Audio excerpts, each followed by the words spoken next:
Genesis 41. After 2 whole years Pharaoh dreamed that he was standing by the Nile, and behold, there came up out of the Nile 7 cows, attractive and plump, and they fed in the reed grass.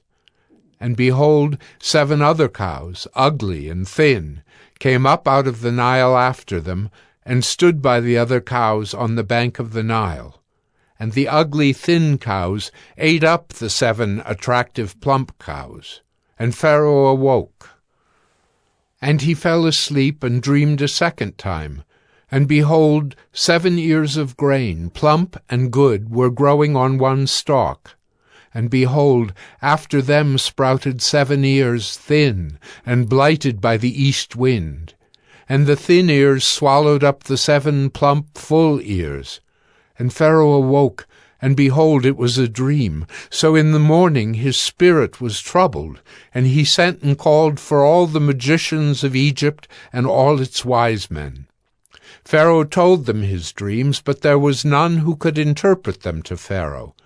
Then the chief cupbearer said to Pharaoh, I remember my offenses today, when Pharaoh was angry with his servants and put me and the chief baker in custody in the house of the captain of the guard. We dreamed on the same night, he and I, each having a dream with its own interpretation. A young Hebrew was there with us, a servant of the captain of the guard. When we told him, he interpreted our dreams to us, giving an interpretation to each man according to his dream. And as he interpreted to us, so it came about. I was restored to my office, and the baker was hanged.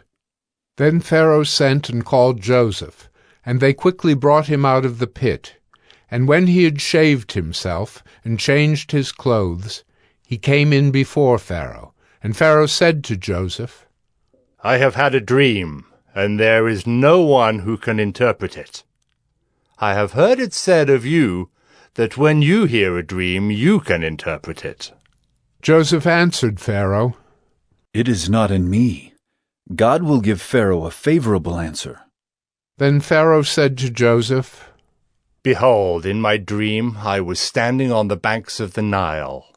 7 cows, plump and attractive, came up out of the Nile and fed in the reed grass. 7 other cows came up after them, poor and very ugly and thin, such as I had never seen in all the land of Egypt. And the thin, ugly cows ate up the first 7 plump cows. But when they had eaten them, no one would have known that they had eaten them, for they were still as ugly as at the beginning. Then I awoke. I also saw in my dream 7 ears growing on one stalk, full and good. 7 ears, withered, thin, and blighted by the east wind, sprouted after them. And the thin ears swallowed up the 7 good ears. And I told it to the magicians, but there was no one who could explain it to me. Then Joseph said to Pharaoh, The dreams of Pharaoh are one. God has revealed to Pharaoh what he is about to do. The 7 good cows are 7 years, and the 7 good ears are 7 years. The dreams are one. The 7 lean and ugly cows that came up after them are 7 years, and the 7 empty ears blighted by the east wind are also 7 years of famine. It is as I told Pharaoh.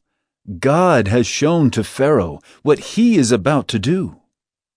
There will come 7 years of great plenty throughout all the land of Egypt. But after them there will arise 7 years of famine, and all the plenty will be forgotten in the land of Egypt.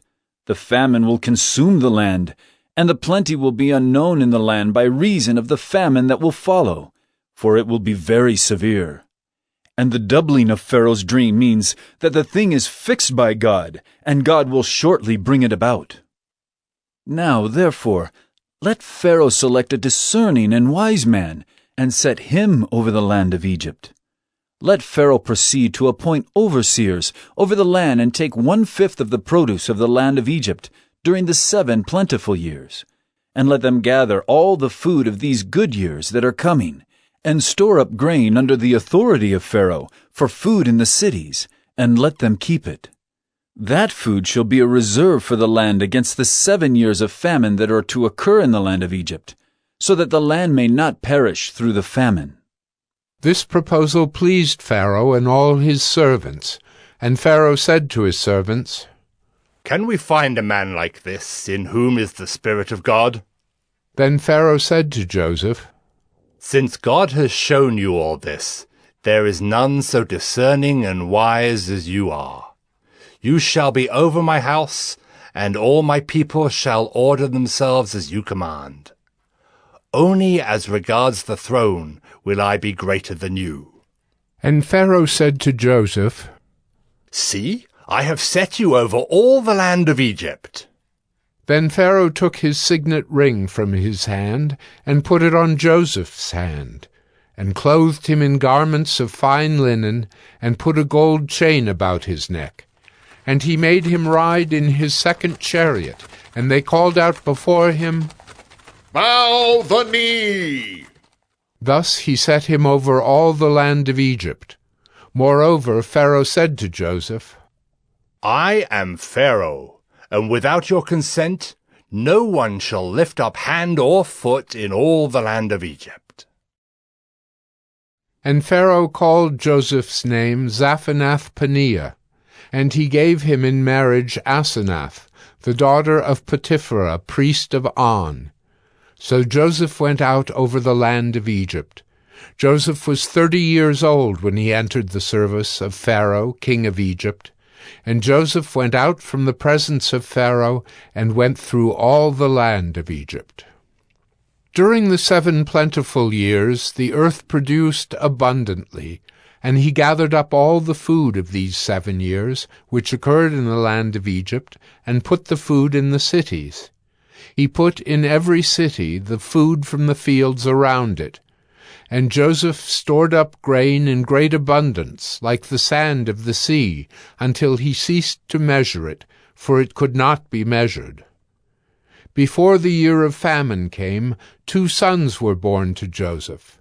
Asenath, the daughter of Potipherah, priest of On, bore them to him. Joseph called the name of the firstborn Manasseh.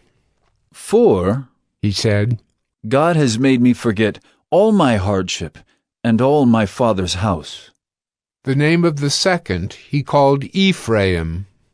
"For God has made me fruitful in the land of my affliction." The 7 years of plenty that occurred in the land of Egypt came to an end, and the 7 years of famine began to come, as Joseph had said. There was famine in all lands, but in all the land of Egypt there was bread. When all the land of Egypt was famished, the people cried to Pharaoh for bread. Pharaoh said to all the Egyptians, "Go to Joseph. What he says to you, do." So when the famine had spread over all the land, Joseph opened all the storehouses and sold to the Egyptians, for the famine was severe in the land of Egypt. Moreover, all the earth came to Egypt to Joseph to buy grain, because the famine was severe over all the earth.